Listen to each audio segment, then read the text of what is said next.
Friends, ನಾನಿವತ್ತು ಬೆಳಗ್ಗೆ ಎದ್ಬಿಟ್ಟು ಗಾಡಿ ತಗೊಂಡು ನಾನು ಸೀದಾ ನಮ್ಮ ಗಣೇಶಣ್ಣ ಮನೆ ಹತ್ರ ಬಂದೆ. ಗಣೇಶಣ್ಣನ ಎಬ್ಬಿಸ್ಕೊಂಡು ಹೋಟ್ಲ್ ಹತ್ರ ಕರ್ಕೊಂಡು ಹೋಗ್ಬಿಟ್ಟು ನಮಗೇನು ತಿಂಡಿ ಬೇಕೋ ತಿಂಡಿನ ಪಾರ್ಸಲ್ ಮಾಡಿಸ್ಕೊಂಡು ನಾನು ಸೀದಾ ಗಾಡಿ ತಗೊಂಡು ಪೆಟ್ರೋಲ್ ಬಂಕಿಗೆ ಹೋದೆ.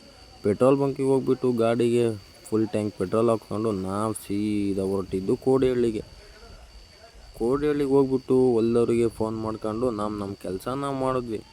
ಎಳ್ಳೀರೆಲ್ಲ ಕಡ್ಕೊಂಡು ಹೋದೆ. ಹಿಂದೆನೇ ಗಣೇಶಣ್ಣನು ಮತ್ತು ಅಜ್ಜ ಕಡ್ಡಿ ಕೊಯ್ಕೊಂಡು ಒಂದು ಹತ್ರ ಹಿಡ್ಕೊಂಡು ಹೋಗ್ತಿದ್ರು. ನಾವಿನ್ನೇನು ಮಾಡೋದು ಅಂತೇಳಿ ಇನ್ನು ಇದ್ವು ಮರಗಳು, ಆ ಮರನೂ ಕಡ್ಕೊಂಡು ನನ್ನ ಕೆಲಸ ನಾನು ಮಾಡ್ಕೊಂಡು ನನ್ನ ಪಾಡಿಗೆ ನಾನು ಹೋಗ್ತಿದ್ದೆ. ಆಮೇಲೆ ಎಲ್ಲ ಆಯಿತು, ಎಳ್ಳೀರೆಲ್ಲ ಎಣಿಸ್ಕೊಂಡು ಗಣೇಶಣ್ಣನು ಅಜ್ಜ ಎತ್ಕೊಟ್ರು. ನಾನು ಗಾಡೀಲಿ ನಿಂತ್ಕೊಂಡು ಗಾಡಿಗೆ ಲೋಡ್ ಮಾಡ್ಕೊಂಡೆ. ಗಾಡಿಗೆ ಲೋಡ್ ಮಾಡ್ಕೊಂಬಿಟ್ಟು ನಾವು ಸೀದಾ ರೇಣುಕಾ ಪರಮೇಶ್ವರಿ ಕೋಡಿಹಳ್ಳಿ ಅಮ್ಮ ದೇವಸ್ಥಾನ ಹತ್ರ ಬಂದೆ.